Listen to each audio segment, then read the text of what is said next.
I never expected that an ordinary spring Saturday would change everything, but that's exactly when I noticed the message on her phone, lying face up on the kitchen table.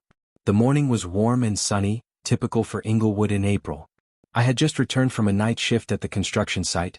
We were building a new shopping center on Manchester Avenue, and the schedule had been absolutely crazy lately. Charlotte was already awake and getting ready for work. She taught at the local college, and usually Saturday was her day off, but for the past 2 months she constantly found reasons to drive to campus. Extra consultations for students, she explained. Preparation for the spring session, she would say. I believed her. Why wouldn't I? In 4 years of marriage, Charlotte had never given me any reason to be suspicious. Perhaps my first marriage, which fell apart due to mistrust and constant arguments, made me too trusting in my second. I wanted things to be different this time. I wanted to prove to myself that I could make a marriage work, that I wasn't the problem. My ex-wife had always said I was too controlling, too jealous, and when that marriage ended, I promised myself I'd never be that person again. But that morning, when I poured myself coffee and saw that message on her lock screen, something inside me clenched painfully. Can't wait for today. Same hotel? I froze with the cup in my hands. The coffee was still steaming, the morning sunlight streaming through our small kitchen window, and yet everything suddenly felt cold. Charlotte emerged from the bathroom and I quickly looked away. My heart was racing, but I forced myself to act naturally. She picked up her phone, glanced at the screen, and I saw how quickly she unlocked it and shoved it into her bag. Going to work? I asked, trying to keep my voice steady. Yes, I need to prepare materials for Monday. I'll be back closer to evening. She kissed me on the cheek and left. The kiss felt mechanical, routine. I stood in the kitchen of our small 2-bedroom apartment and tried to find a logical explanation. Maybe it was a colleague? A girlfriend? But then why the letter E, and why the same hotel? Hotels weren't where professors met students for academic consultations. Hotels were where people went when they had something to hide. The next few days I felt like I was standing on the edge of a cliff. I could ask directly, could start a fight, but something held me back. My brother Oliver had gone through a divorce a year ago. His wife had cheated with a trainer from the fitness center. He caught them practically in the act, made a public scene, and as a result lost almost everything in the divorce. His wife's lawyer convinced the judge that Oliver had been aggressive and controlling. They painted him as an unstable husband who flew into violent rages, and suddenly every argument they'd ever had became evidence of his abusive behavior. I didn't want to repeat his mistakes. I needed proof. I needed to be smart about this. Oliver had warned me during one of our late-night conversations over beer. If you ever suspect something, don't confront until you have everything documented. The system protects those who appear calm and collected, not those who react emotionally. On Monday evening, when Charlotte went to take a shower, I took her laptop. She never hid the password. It was Charlotte 2021, the year of our wedding. A password that now felt like a cruel joke. I logged into her Facebook, then Instagram. At first, nothing suspicious. Work photos, meetings with colleagues, pictures of our life together. We looked happy in those photos. I looked happy. Was I really that blind, or was she just that good at pretending? But then I found the hidden messages on Instagram. There was an entire conversation with an account, Edward_Mitchell_23. The profile picture showed a young guy around 20-something. Dark hair, confident smile, athletic build. The kind of guy who probably never had to work a night shift in his life, who didn't come home covered in drywall dust with aching muscles. I started reading, and with each message, my world crumbled. Can't forget last night. You're incredible. When will we see each other again? I missed you after the lecture. Next week my roommate is going home, you can come to my place. The messages dated back 2 months. 2 months she had been lying to me. 2 entire months of deception, of looking me in the eye every morning and lying about where she was going, what she was doing. I scrolled further and found what finally confirmed my worst fears. I know this is complicated for you, Charlotte had written. But Jonathan works so much, he's always tired. With you I feel alive. You deserve more, Edward replied. Leave him. We can be together. It's not that simple. I love him, but this is different. With you I feel passion. I closed the laptop, feeling nauseous. So she loved him. This student who could be 10 years younger than her. A kid who probably still had posters on his dorm room walls, who didn't understand what it meant to support a household, to wake up at 5 in the morning because the concrete needed to be poured before the sun got too high. I checked his profile more thoroughly. Edward Mitchell, 4th year, majoring in business management. At the college where she taught. The irony wasn't lost on me. She taught business ethics. She literally stood in front of classrooms lecturing about professional conduct, about integrity and responsibility, while secretly sleeping with one of the students she was supposed to be mentoring. The next day I couldn't concentrate at work. The foreman yelled at me twice for measuring incorrectly, and I nearly dropped a power tool on my foot. Peter, my work partner at the construction site, noticed something was wrong. "Problems at home?" he asked during lunch break. I initially wanted to deny it, but then I told him everything. We sat in the shade of the partially constructed building eating sandwiches from the food truck, and I poured out the whole story. Peter had been married for 20 years, had 3 kids. He listened carefully. "Gather evidence," he advised. "Photos, messages, everything you can. And talk to a lawyer before you make any moves. Emotions are terrible advisors in these matters." My cousin went through something similar, caught his wife, confronted her immediately, and she turned it around on him. Claimed he was emotionally abusive. He lost the house, the kids, everything. He was right. That evening, I went through Charlotte's laptop again, this time methodically. I wrote down some messages on my phone, took screenshots of the conversation. I documented dates, times, the frequency of their meetings. But I needed more. I needed to know how far everything had gone. Were they just exchanging messages, or was this a full-blown physical affair? On Friday, Charlotte said again that she would be late. "Faculty meeting," she explained. Her voice was casual, practiced. She had gotten good at lying. I nodded, and when she left, I got in my pickup truck and followed her. She didn't drive to the college. Instead, Charlotte parked near a small hotel on Market Street. Not one of the fancy places, a mid-range establishment that catered to business travelers and people who didn't want to be noticed. I stopped across the street watching. The sun was beginning to set, casting long shadows across the parking lot. 15 minutes later, a young guy pulled up in a Honda Civic. I recognized him from the photos, Edward. They met near the entrance. Charlotte looked around, the habit of someone who's hiding, and they went inside. I sat in my truck for another hour, feeling despair transform into cold fury. The sky turned from orange to purple to dark blue, and still I sat there, my hands gripping the steering wheel so hard my knuckles ached. Other people came and went from the hotel. A businessman with a rolling suitcase. A couple who couldn't keep their hands off each other. And somewhere inside, my wife was with another man. When I returned home, I already knew what I would do. I called my friend who worked as a lawyer in a neighboring town. Vivian specialized in divorces and had a reputation as a tough negotiator. We had gone to high school together, and she had helped Oliver with his divorce, though by the time he came to her, it was already too late to save much. "Bring me everything you have," she said when we met the following Monday. Her office was small but efficient, the walls lined with law books and filing cabinets.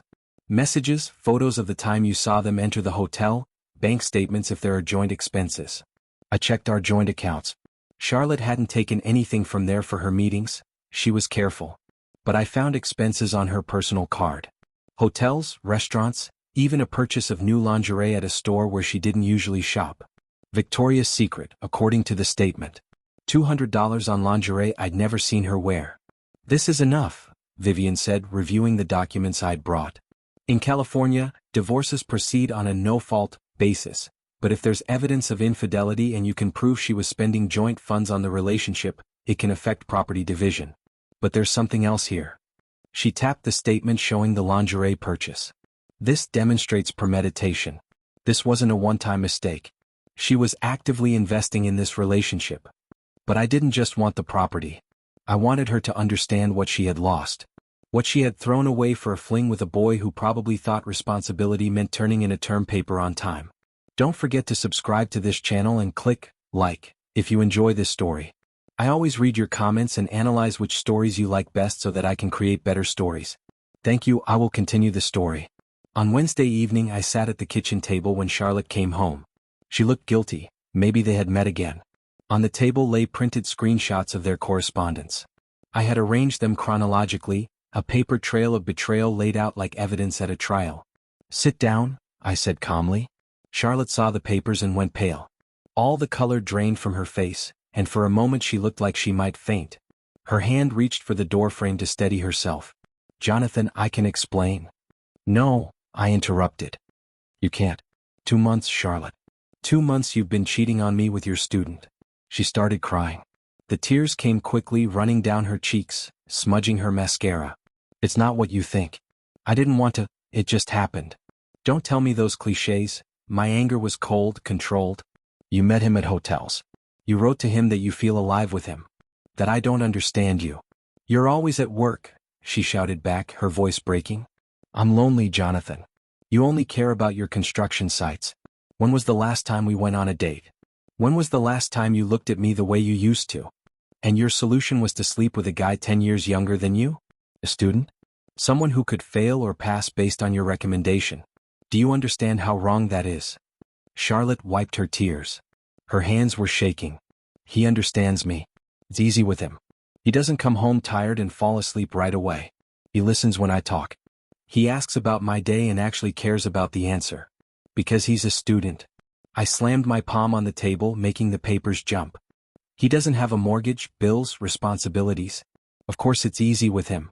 He's living in a fantasy world where the biggest worry is passing his finals. That's not real life, Charlotte. What we had, that's real life. Maybe I don't want real life anymore, she said quietly, and those words hurt more than anything else she'd said. The next pause was heavy, filled with 4 years of memories crumbling to dust. There's something else you need to know, Charlotte finally said softly. A month ago I found out I was pregnant. The world stopped for a moment. Everything went silent. The hum of the refrigerator, the distant sound of traffic, even my own breathing seemed to pause. Whose? My throat tightened. I don't know for sure. You and I, we were together during that period too. And what did you do? I had an abortion. Her voice was barely audible. 2 weeks ago. I couldn't have a child without knowing. I felt something inside me finally break. Not just the betrayal. Not just the lies. But the possibility of a child, ours or not, simply erased without a conversation, without a word. That child, whether mine or his, had been a living possibility, and she had extinguished it alone, in secret, just like everything else in her life had become secret. Get out, I said quietly. Jonathan. Get out of my apartment. Now. Charlotte tried to say something, but seeing the expression on my face, she just nodded. Her hands trembled as she grabbed her purse. She moved toward the bedroom to pack, but I stopped her. No. Leave now. You can get your things tomorrow when I'm at work. I want you gone. She quickly gathered just her purse and keys and left. I later learned she stayed with her friend Laura, another professor at the college. Laura probably listened to her version of events, probably consoled her, told her that these things happen, that the heart wants what it wants. People always want to comfort their friends even when their friends are wrong. The next few days were blurry. I called in sick to work for the first time in 2 years. Peter covered for me, told the foreman I had the flu. I sat in the apartment surrounded by reminders of our life together. Her books on the shelf. Her coffee mug in the cupboard. The blanket she liked to curl up with on the couch. I should have thrown them all away, but I couldn't bring myself to touch anything. It was like our life together had become a crime scene, and I couldn't disturb the evidence. Vivian prepared the divorce documents. Since the apartment had been purchased before our marriage with my money from selling my previous home after my first divorce, it remained mine. We didn't have much in joint savings and we split them down the middle. Charlotte didn't fight it. She signed everything quickly, perhaps out of guilt, perhaps because she knew she had no leg to stand on. But the real revenge came later. I called the college where Charlotte taught and asked to be connected with the dean of the faculty. I explained the situation, sent evidence of the relationship between teacher and student. The email I sent was professional, factual. I attached screenshots of their messages, the hotel receipts that showed the pattern of their meetings. I didn't editorialize. I didn't need to. The facts spoke for themselves. The college had strict rules regarding romantic relationships between teachers and students. Even if the student was an adult and everything happened consensually, such relationships were considered unethical due to the power imbalance. A professor holds enormous power over a student's academic future, grades, recommendations, opportunities. The college took such violations seriously because they opened the institution to liability. A week later, Charlotte called me for the first time since that night. You reported to the dean's office? Her voice trembled with anger. Yes. I've been suspended from teaching. They're conducting an investigation. Good. Jonathan, this is my career. I could lose my job. Now she was crying again, but these were different tears. Not tears of guilt or sadness, but tears of rage and fear. You should have thought about that when you were sleeping with your student. I was calm. I had never felt calmer. Goodbye, Charlotte. I hung up the phone. Oliver came over that evening with beer. We sat on my small balcony, looking out over the Inglewood streets as the sun set. It was the same time of day when I had watched Charlotte and Edward enter that hotel, but now it felt different. The anger had cooled into something else. Not quite peace but acceptance. "You sure you did the right thing?" he asked, handing me a bottle. "You told me yourself that your ex-wife took everything because you lost control," I reminded him. "I didn't lose control. I just used the system. I played by the rules and the rules happened to be on my side this time." "And how do you feel?" I thought about it. The beer was cold, the evening air was warm, and somewhere out there my soon-to-be ex-wife was dealing with the consequences of her choices. Empty, angry, relieved, all at the same time. Like I've been carrying something heavy for months and finally put it down, but now I don't know what to do with my free hands.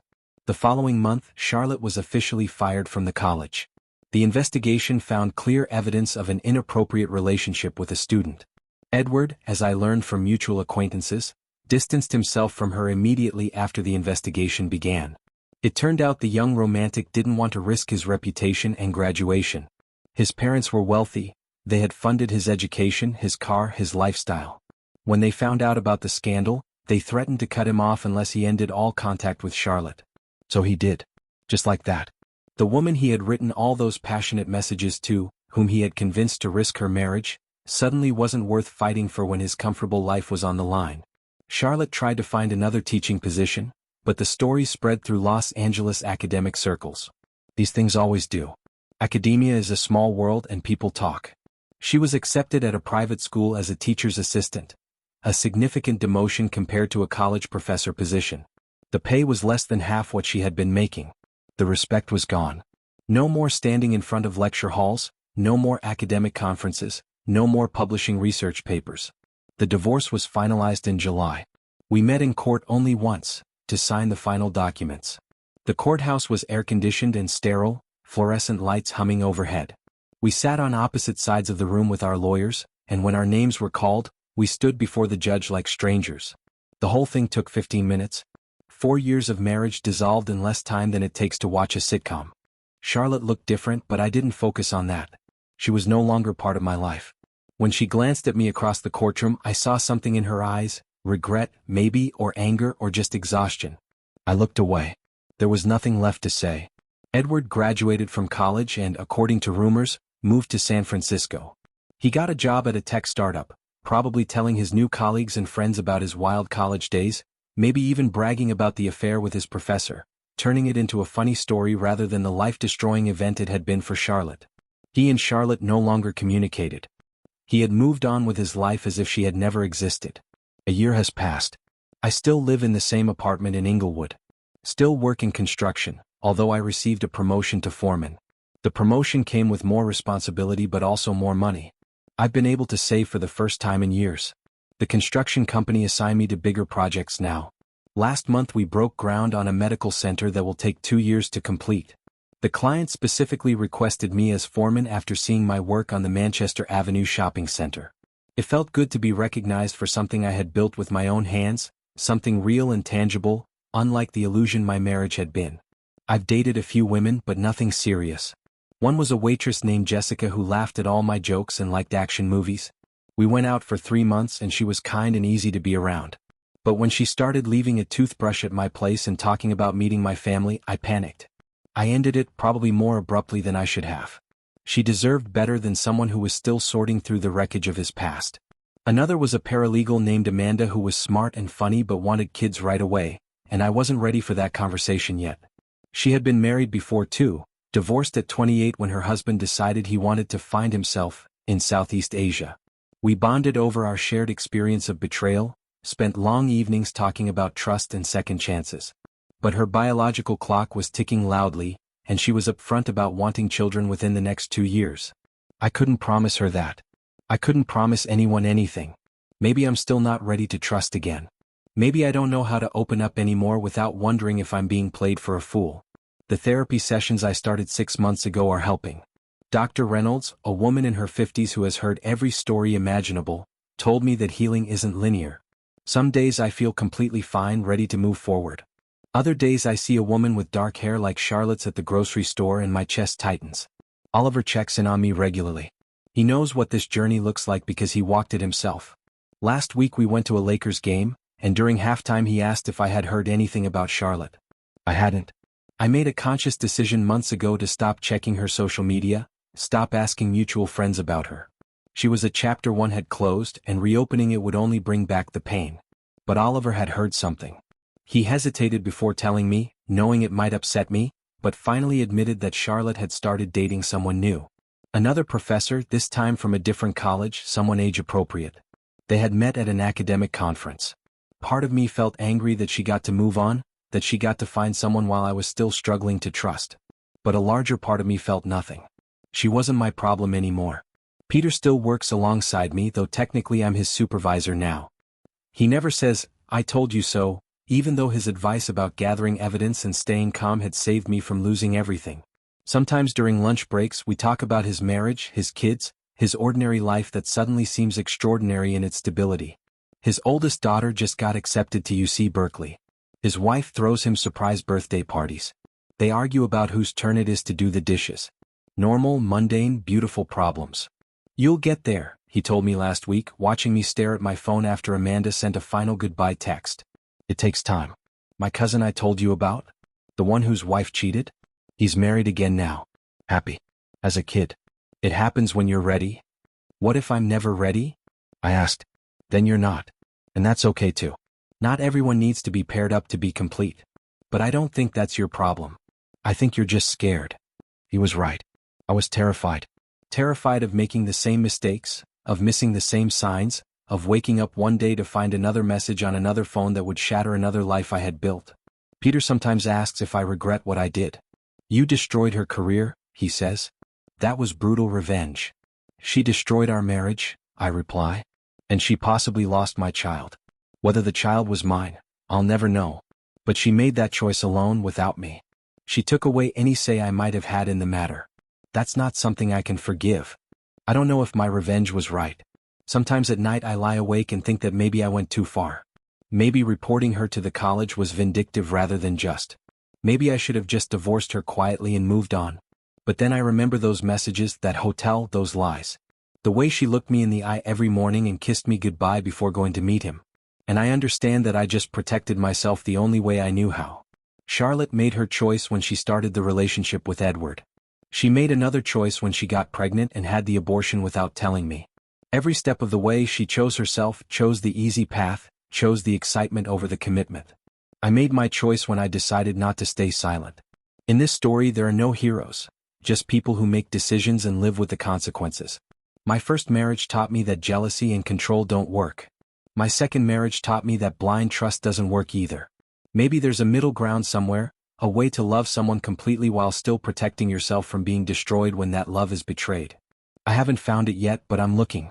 Spring has come again to Inglewood. I stand on the balcony with coffee, watching the city wake up.